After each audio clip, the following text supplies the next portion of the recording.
Assalamualaikum warahmatullahi wabarakatuh. Salam sehat dari saya. Kembali lagi ke video saya. Jadi kemarin kita telah belajar terkait dengan rancangan faktorial. Sekarang kita lanjut ke rancangan split plot.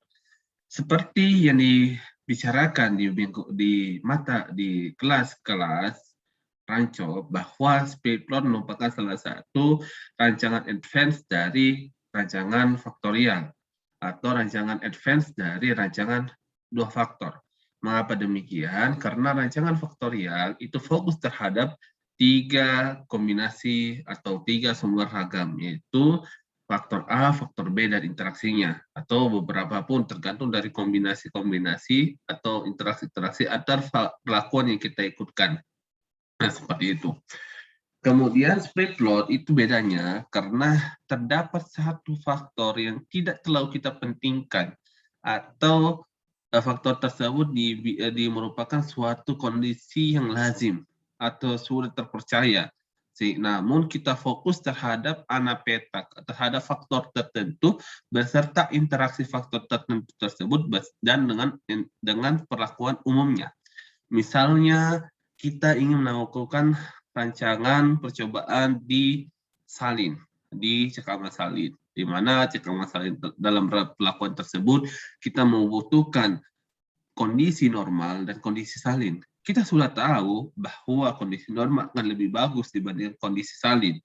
Namun untuk melihat bagaimana respon varietas terhadap kedua kondisi dan interaksinya, maka kita gunakan suatu rancangan advance yang disebut dengan split plot. Rancangan bukan advance, tidak terlalu advance sekali, tapi merupakan suatu rancangan yang lebih efisien dalam mengkombinasikan suatu perlakuan umum dengan perlakuan khusus tertentu. Sehingga dalam advance itu dalam rancangan tersebut kita mendapatkan ketiganya secara umum. Jadi kita juga dapat bagaimana perbedaan antara normal dengan stres, salinitas, kemudian perbedaan antar varietas dan interaksi antara varietas dengan cekaman atau dengan kondisi normal dan stres tersebut.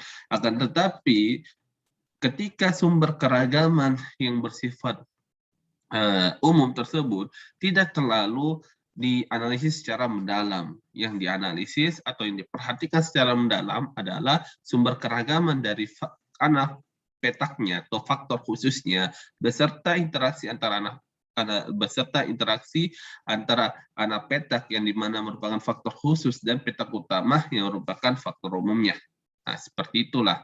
Atau juga biasa teman-teman yang ingin melakukan suatu percobaan dengan tiga perlakuan, misalnya pupuk N, P, dan K, dan kemudian untuk mengefisienkan waktu, untuk mengefisienkan suatu percobaan tersebut, maka dilakukan proses split plot, di mana dilakukan proses suatu penelitian yang berkelanjutan atau bersifat seri, di mana yang pertama kita fokus terhadap N, kita memiliki 5 taraf, dan kemudian ternyata dari 5 taraf tersebut kita mendapatkan sesuatu yang terbaik, maka kita lanjut ke penelitian terhadap K-nya dengan mengkombinasikan yang terbaik dengan intensitas K yang memiliki suatu taraf yang cukup banyak. Setelah kita dapatkan yang terbaik, baru kita melakukan P-nya. Sehingga akhirnya kita mendapatkan suatu formulasi yang terbaik dengan mengefisienkan terhadap jumlah satuan percobaan apabila kita hanya menggunakan faktorial. Nah, seperti itu ya. Itu gambaran umum dari penjelasan konsep dari analisis split plot. Oke, kita fokus untuk menggunakan software STAR dalam split plot. Saya share dulu. Oke, saya share dulu split plotnya. Oke.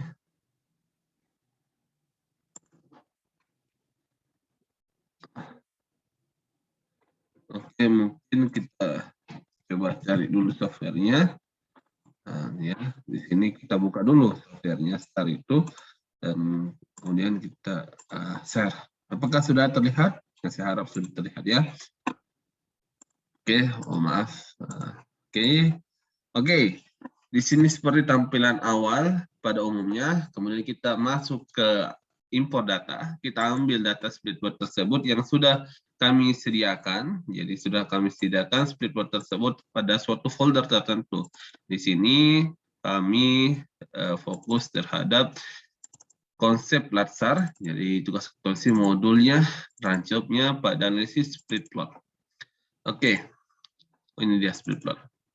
Oke, kemudian kita ambil analisis split plot. Oke, jadi ingat, split plot faktorial itu adalah rancangan percobaan. Rancangan percobaan itu perlu dikombinasikan dengan rancangan lingkungan. Jadi, rancangan percobaan bagaimana kita men-set percobaan tersebut. Sedangkan rancangan lingkungan, bagaimana kita men-set lingkungan dari percobaan tersebut. Sehingga ketika kita bermain pada beberapa faktor, maka tidak hanya fokus terhadap satu rancangan tertentu, tapi kita mengkombinasikan dari rancangan perlakuan dan rancangan lingkungan sehingga menjadi suatu rancangan percobaan yang komprehensif. Di sini split plot RKLT, di mana split plot adalah rancangan pelakuannya, di mana kita mengkombinasikan dua pelakuan dalam proses split plot. Dan kemudian RKLT adalah rancangan lingkungannya. Di sini ada ulangan, nitrogen, varietas, dan hasil. Jadi terkait dengan aturannya terserah apakah kita mengurutkan ulangannya atau kita mengurutkan nitrogennya atau varietasnya, itu terserah. Yang penting adalah suatu keselarasan antara setiap barisnya. Ya, di sini harus jelas ya konsep barisnya. Jadi yang penting selaras barisnya, bukan terserah terkait dengan aturan per kolomnya. Oke. Kemudian kita analyze dan analyze of variance. Bedanya di sini adalah ketika kita gunakan split plot design, maka kita sudah disajikan dengan 3 rancangan lingkungan umumnya, yaitu complete randomized design, RAL, RKLT, dan RBSL. Di sini kita pilih RKLT atau RAL. Oke, nah di sini. Di sini secara di software ada disebut dengan main plot. Main plot adalah suatu perlakuan umum dan subplot adalah anak petaknya. Jadi bahasa Indonesianya petak utama dan anak petak. Oke, karena ulangan itu kita terdaftar numerik, maka dia jadikan numerik variabel. Kita set to faktor, begitu pun juga nitrogennya, dan hanya hasil yang kita add ke respon variabel. Setelah itu kita masukkan varietas itu sebagai anak petak atau subplot faktor. Kemudian ulangan ke blok dan nitrogen ke main plot. Setelah option dan kemudian kita centang 2 dan kemudian BIM salah BIM. Alhamdulillah sudah terdeteksi. Jadi secara umum ternyata ragamnya homogen. Nah, namun tes normalitinya itu signifikan, artinya tidak normal. Akan tapi seperti video sebelumnya, bahwa yang krusial di sini adalah bagaimana CV-nya, coefficient of variance, di mana di sini menentukan seberapa besar galat yang terdapat atau secara umum yang terdapat pada percobaan kita, dan diharapkannya di bawah 20%. Di sini kita lihat galat A adalah galat yang difokuskan untuk petak utama. Galat B adalah galat yang difokuskan untuk anak petak dan interaksinya. Ya.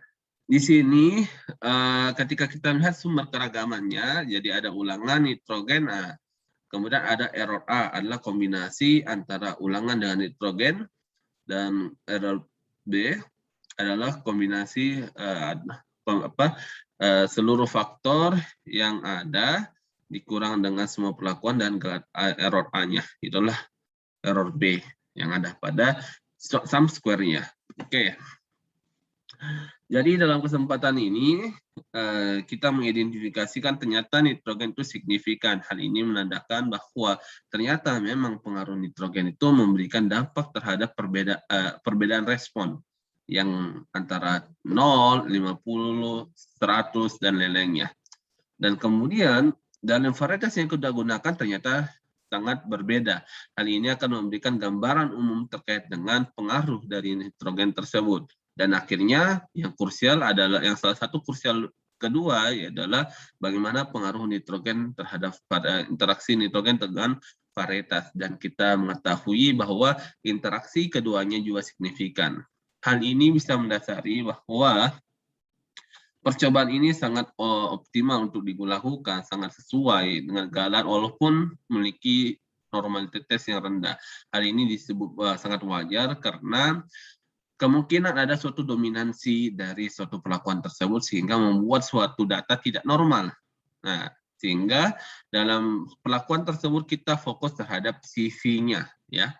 Di sini nitrogen signifikan, varietas signifikan, dan nitrogen varietas signifikan, sehingga kita bisa melakukan uji lanjut. Jadi uji lanjutnya kembali split plot dan kemudian kita post hoc. Nah, kemudian kita add semua dan hasil add, dan kemudian kita oke. Setelah kita set ke dalam post hoc, maka kita oke.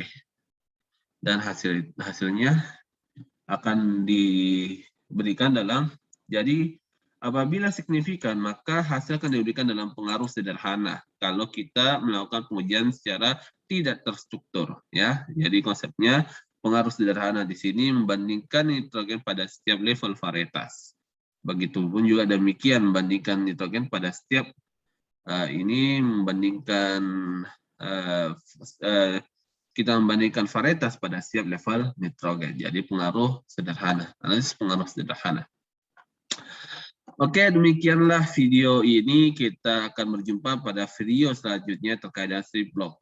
Jangan bosan dengan video dari kakak dan tetap semangat untuk belajar terkait dengan rancangan percobaan. See you in next video. Assalamualaikum warahmatullahi wabarakatuh.